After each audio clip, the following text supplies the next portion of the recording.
Perkenalkan, saya Imelda Deviona Hayanti Sarnudin, bisa dipanggil Meldi. Saya mahasiswa dari Politeknik Elbajo Komodus, program studi D3 Teknologi Informasi, dan sekarang saya sudah semester 6 atau semester akhir.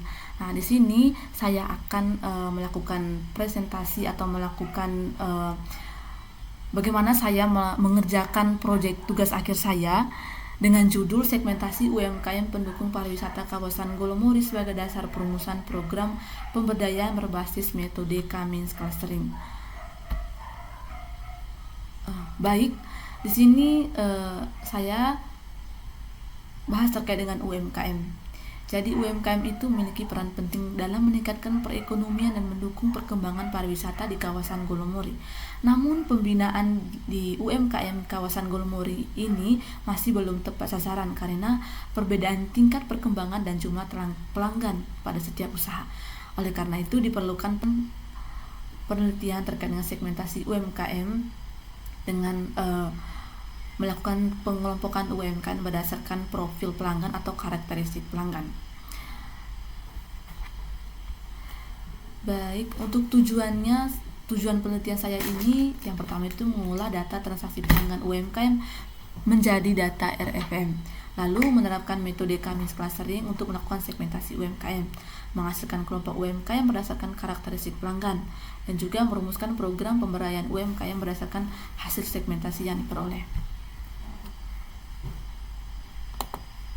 Untuk metode yang saya gunakan di sini, saya menggunakan metode Cummins Clustering, dan Cummins Clustering ini yaitu metode yang digunakan untuk mengelompokkan UMKM.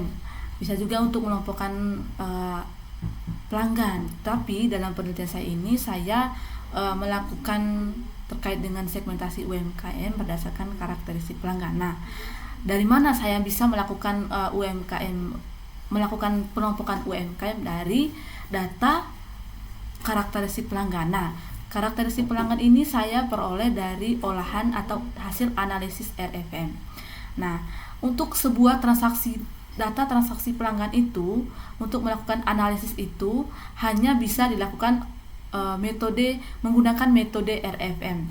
Jadi sebelum melakukan segmentasi, sebelum masuk ke tahap segmentasi UMKM itu, yang pertama itu kita melakukan segmentasi, melakukan analisis menggunakan RFM atau resensi frekuensi monetary. Lalu yang berikut normalisasi data.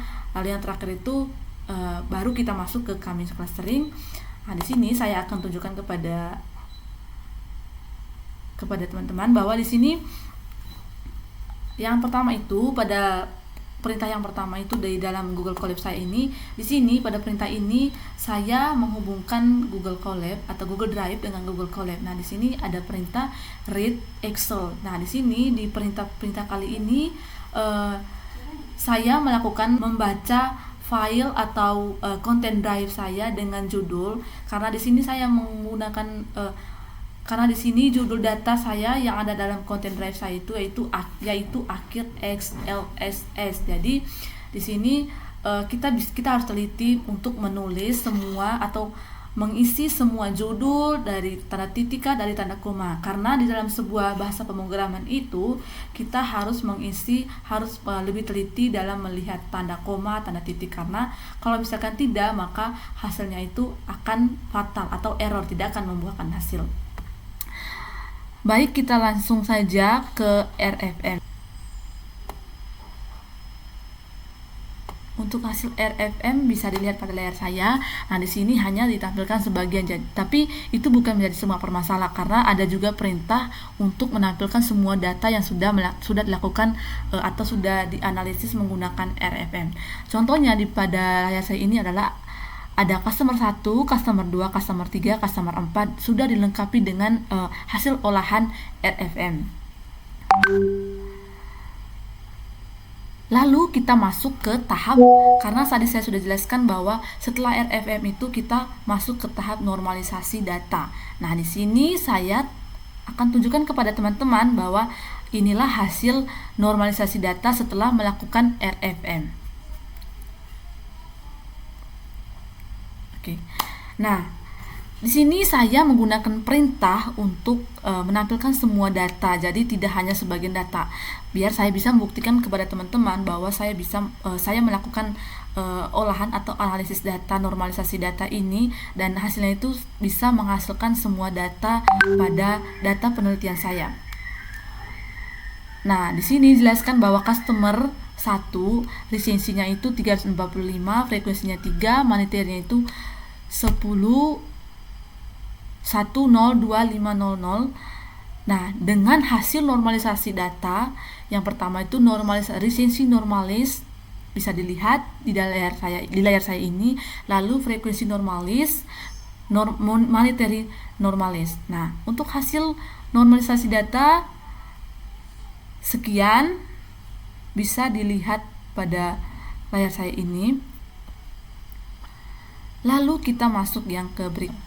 Nah, tadi sudah masuk ke normalisasi data, bahwa normalisasi data itu hasil normalisasi data itu dengan hasil interpretasinya itu seluruh data asli telah berhasil ditransformasikan ke dalam rentan nilai antara 0,0000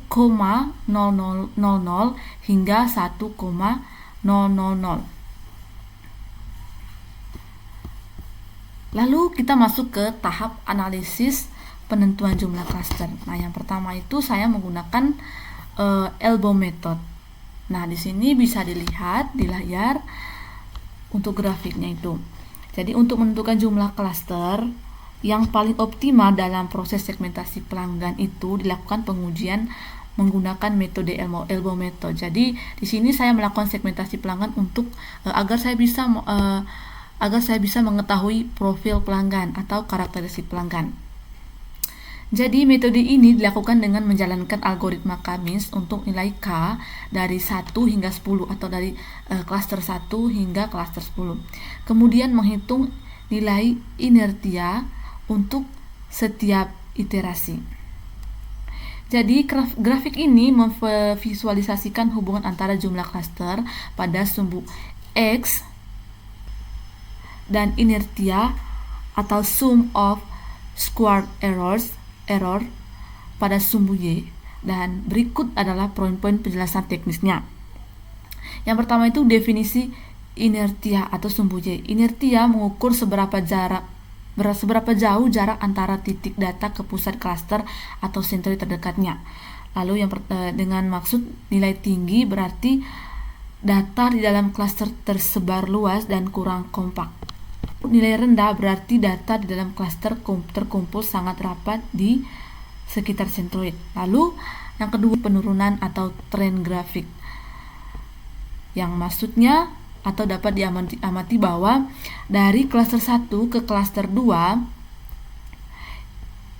bisa dilihat pada layar saya bahwa dari 80 turun hingga ke 31. Ini menunjukkan bahwa penambahan satu klaster memberikan peningkatan kualitas pengelompokan yang sangat besar.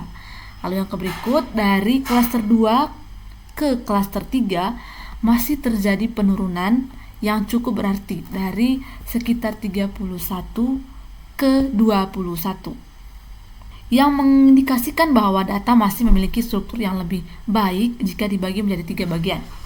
Lalu yang terakhir, setelah klaster 3, garis mulai melanda secara perlahan. Penambahan klaster selanjutnya, misalnya menjadi 4, 5, atau 6, hanya memberikan penurunan inertia yang relatif kecil. Lalu titik siku-siku elbow ada di klaster 3. Titik klaster 3 disebut sebagai elbow atau siku, karena di titik inilah terjadi perubahan laju penurunan yang signifikan. Secara visual, grafik terlihat seperti lengan yang menekuk di angka 3. Dengan maksud adalah secara statistik kita mencari di titik mana diminishing returns terjadi, yaitu titik di mana penambahan klaster berikut tidak lagi memberikan efisiensi yang sepadan dengan kompleksitas model. Lalu secara manajerial dalam sistem informasi untuk UMKM, angka klaster 3 sangat ideal karena memberikan segmentasi yang cukup intuitif. Misalnya pelanggan aktif, pelanggan jarang, dan pelanggan yang memiliki lebih dari 3 klaster mungkin akan membuat pengelola kualitas menentukan strategi pemasaran yang berbeda-beda untuk setiap segmen.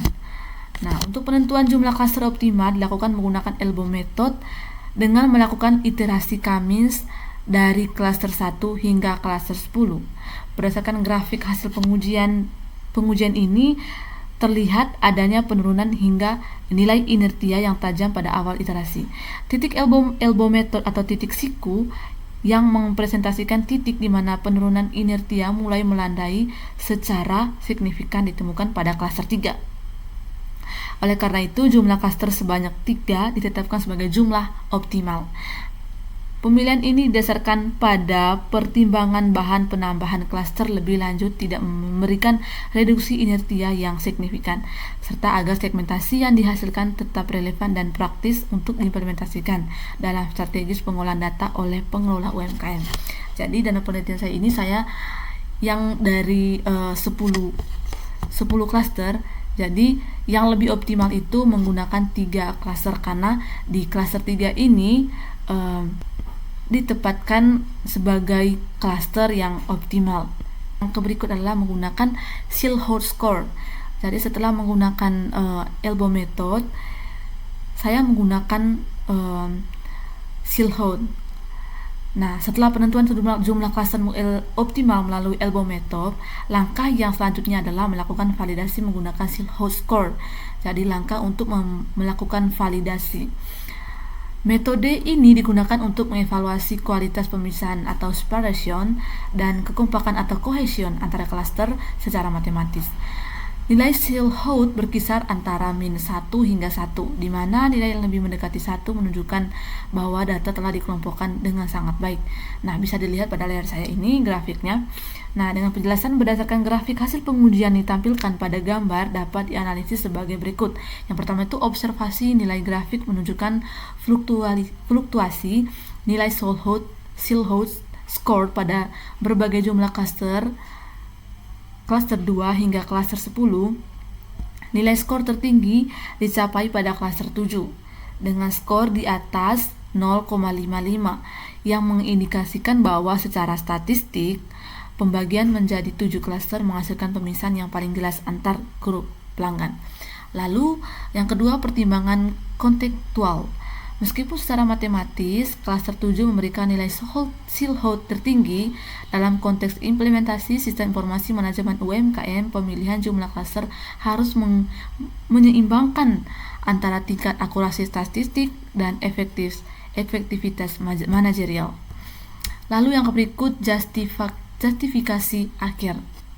Nah, mengacu pada hasil metode elbow method sebelumnya yang menetapkan klaster 3 sebagai titik optimal yang paling efisien, maka diputuskan untuk menggunakan 3 klaster sebagai acuan utama. Pemilihan ini didasarkan pada pertimbangan bahwa 3 klaster menghasilkan segmen yang cukup representatif untuk membedakan kategori pelanggan secara praktis. Misalnya pelanggan loyal, potensial, dan pelanggan berisiko, sehingga memudahkan pengelola dalam merancang strategi pemasaran yang lebih terfokus pada dan mudah diimplementasikan. Nah, di sini saya ada hasil untuk keseluruhan. Di sini saya ada data awal atau data valid yang saya gunakan dalam penelitian saya sebanyak 913 data. 913 data.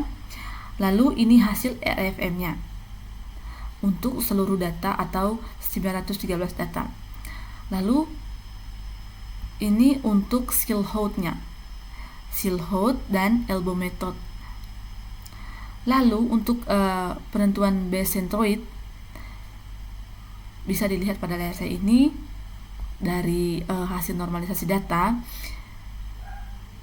resensi normalisasi data, frekuensi normalisasi data, dan juga monetary normalis. Dan untuk klasternya tadi saya sudah jelaskan, saya menggunakan 3 klaster karena 3 klaster itu menunjukkan untuk melakukan segmentasi atau analisis klaster yang optimal itu hanya ada 3 klaster berdasarkan hasil menggunakan elbow method. Lalu masuk ke segmentasi pelanggan. Nah, di sini pada tahap ini dijelaskan untuk setiap customer itu memiliki keterangan masing-masing dengan hasil dari resensi, frekuensi monetary, dan dia masuk ke klaster mana, dan juga segmentasi pelanggan atau karakteristik pelanggan. Nah, misalnya di customer 1 atau pelanggan 1, dia dikatakan pelanggan loyal. Nah, untuk customer 4 dia dikatakan pelanggan potensial. Lalu untuk yang berikutnya adalah misalnya di customer 602 dia dikatakan pelanggan tidak aktif. Nah, ini untuk jumlah pelanggan per segmen. Segmen pelanggan dan juga jumlah pelanggan. Pelanggan potensial sebanyak 291 pelanggan. Nah, pelanggan tidak aktif sebanyak 264 pelanggan. Pelanggan loyal sebanyak 179 pelanggan. Nah, setelah kita bahas terkait dengan analisis penentuan klaster, yaitu Silhouette dengan metode elbow atau elbow method, sekarang kita masuk ke analisis karakteristik klaster atau profilisasi. Nah, untuk hasilnya itu bisa dilihat pada layar saya ini. Yang maksudnya adalah klaster 0 dinyatakan pelanggan loyal. Lalu, kelompok ini merupakan segmen utama dengan tingkat transaksi yang konsisten. Pelanggan pada klaster ini memiliki profil, frekuensi, dan monetary yang tinggi yang mengindikasikan loyalitas mereka terhadap UMKM. Strategi yang disarankan untuk segmen ini adalah pemberian program loyalitas atau reward eksklusif untuk menjaga retensi. Nah, untuk klaster 0 ini ada di baris pertama. Lalu yang berikut ada klaster 1 atau pelanggan potensial. Ini untuk yang baris kedua adalah klaster 1. Klaster 1 ini, kelompok ini memiliki karakteristik perilaku transaksi di tingkat menengah atau moderat. Pelanggan dalam segmen ini memiliki potensi untuk ditingkatkan transaksinya menjadi pelanggan loyal melalui pendekatan pemasaran seperti upselling atau promosi produk tambahan. Lalu yang berikut ada klaster 2 atau pelanggan tidak aktif. Kelompok ini memiliki nilai resensi yang sangat tinggi, yang berarti sudah cukup lama tidak melakukan transaksi. Segmentasi ini menjadi peringatan bagi pengelola untuk melakukan tindakan reaktivasi seperti kampanye win-back atau pengiriman promosi khusus untuk menarik minat mereka kembali. Lalu kita masuk ke analisis segmentasi UMKM berbasis Cummins clustering. Oke. Jadi ini untuk hasilnya bisa dilihat. Jadi untuk analisis segmentasi UMKM berbasis Cummins clustering ini, hasil analisis menggunakan metode Cummins clustering telah berhasil mengelompokkan UMKM di kawasan pariwisata Golomori berdasarkan karakteristik basis pelanggan masing-masing unit usaha. Data detail mengenai distribusi jumlah dan presentase pelanggan pada setiap klaster dimulai dari klaster 0, 1, dan 2 untuk tiap UMKM ID. Perhitungan ini berfungsi sebagai landasan perhitungan objektif yang kemudian memetakan setiap unit usaha ke dalam kolom atau kolom segmen UMKM, segmen 1 dan segmen 2. Untuk mempermudah pemangku kebijakan dalam menginterpretasikan hasil segmentasi tersebut, data kemudian disajikan ke dalam profil deskriptif yang mengklasifikasi basis pelanggan ke dalam kategori loyal, potensial, dan tidak aktif. Nah, Ini untuk penjelasannya. Dan kategori loyal ada 0 UMKM, fokus pada retensi pelanggan dengan pengembangan usaha. Kategori potensial, fokus pada peningkatan layanan untuk meningkatkan loyalitas pelanggan.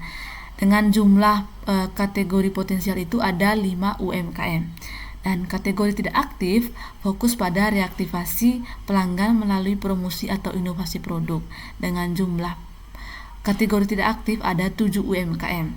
Nah, maksudnya adalah dengan kesimpulan ada 7 UMKM yang dinyatakan tidak aktif pelanggannya dalam melakukan transaksi di 7 UMKM tersebut. Dan untuk pelanggan potensial ada 5 UMKM dengan fokus pada peningkatan layanan untuk meningkatkan loyalitas pelanggan.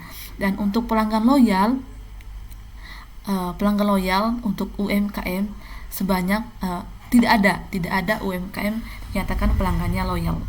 Jadi dinyatakan atau disarankan untuk fokus pada reaktivasi pelanggan melalui promosi atau inovasi produk.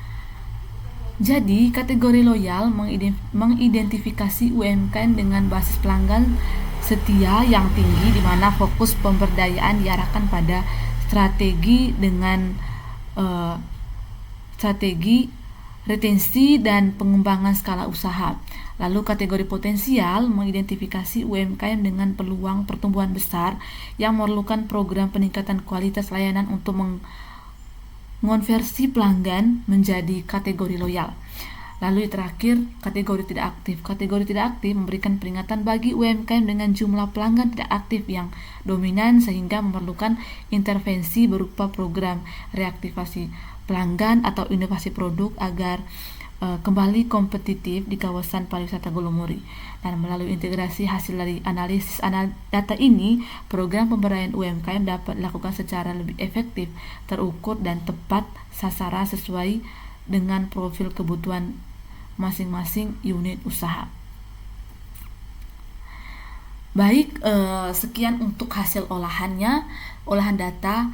Lalu kesimpulan dari penelitian saya ini atau kesimpulan dari hasil analisis atau olahan data saya ini, jadi berdasarkan hasil penelitian mengenai segmentasi UMKM pendukung pariwisata kawasan Golomori, dapat disimpulkan beberapa poin utama sebagai berikut. Yang pertama itu objektivitas segmentasi UMKM metode Cummins clustering yang diterapkan pada data transaksi telah berhasil mengelompokkan UMKM ke dalam kategori profil yang sistematis. Dan segmentasi ini mengubah data transaksi pelanggan yang semula terfragmentasi menjadi informasi terukur mengenai kinerja basis pelanggan setiap unit usaha. Nah, yang kedua, identifikasi profil UMKM melalui analisis ini, UMKM berhasil dipetakan ke dalam profil basis pelanggan yang distintif, yaitu yang pertama kategori loyal, UMKM dengan basis pelanggan setia yang tinggi. Yang kedua, kategori potensial, UMKM dengan basis pelanggan yang masih berkembang dan memerlukan stimulasi untuk meningkatkan loyalitas. Lalu yang ketiga, kategori tidak aktif, UMKM dengan dominasi pelanggan yang sudah lama tidak bertransaksi. Lalu dasar perumusan program pemberdayaan. Yang pertama itu segmentasi UMKM yang dihasilkan menjadi dasar strategis bagi pengelola dalam merumuskan program pemberdayaan yang tepat sasaran. Lalu yang kedua, intervensi dapat diberikan secara spesifik strategi retensi untuk UMKM kategori loyal, peningkatan kualitas layanan untuk kategori potensial, dan program deaktivasi untuk kategori tidak aktif. Jadi saya saran setelah saya melakukan analisis atau olahan terkait dengan UMKM di kawasan Golomori, saran dari saya untuk pengembangan efektivitas program pemberdayaan dan sistem informasi di masa depan disarankan yang pertama itu penguatan basis data UMKM. Jadi pihak pengelola kawasan disarankan untuk terus melakukan pendampingan kepada pelaku UMKM yang mendigitalisasi pencatatan transaksi secara konsisten agar data untuk proses segmentasi UMKM kedepannya menjadi lebih akurat dan up to date. Lalu, pemanfaatan hasil segmentasi. Pemerintah atau pengelola kawasan Golomori diharapkan menjadikan hasil segmentasi UMKM ini sebagai acuan utama dalam mendistribusikan bantuan pelatihan maupun program pendampingan, sehingga alokasi sumber daya dapat lebih efisien dan berdampak langsung pada peningkatan ekonomi lokal. Lalu yang terakhir, pengembangan fitur sistem bagi pengembangan sistem informasi selanjutnya. Disarankan untuk menambahkan fitur rekomendasi program pemberdayaan otomatis yang terintegrasi langsung dengan hasil segmentasi UMKM, sehingga perangkat atau pengelola UMKM dapat mengambil keputusan dengan lebih cepat. Baik teman-teman, sekian untuk presentasi saya atau penjelasan terkait dengan proyek tugas akhir saya. Terima kasih karena sudah setia mendengar, dan harapan saya terkait dengan penelitian saya ini untuk pengelola UMKM kawasan Golomori agar lebih kreatif dalam melakukan promosi dan juga dalam melakukan pemanfaatan digital, karena sekarang ini serba digital. Jadi menurut saya kita lebih mudah untuk melakukan promosi terkait dengan produk-produk di UMKM kawasan Golomori melalui digital. Dan kami sebagai anak mahasiswa Politeknik Al-Baju Komodus siap untuk membantu UMKM kawasan Golomori dalam melakukan pengembangan UMKM dan juga promosi produk-produk di UMKM kawasan Golomori. Terima kasih, bye-bye.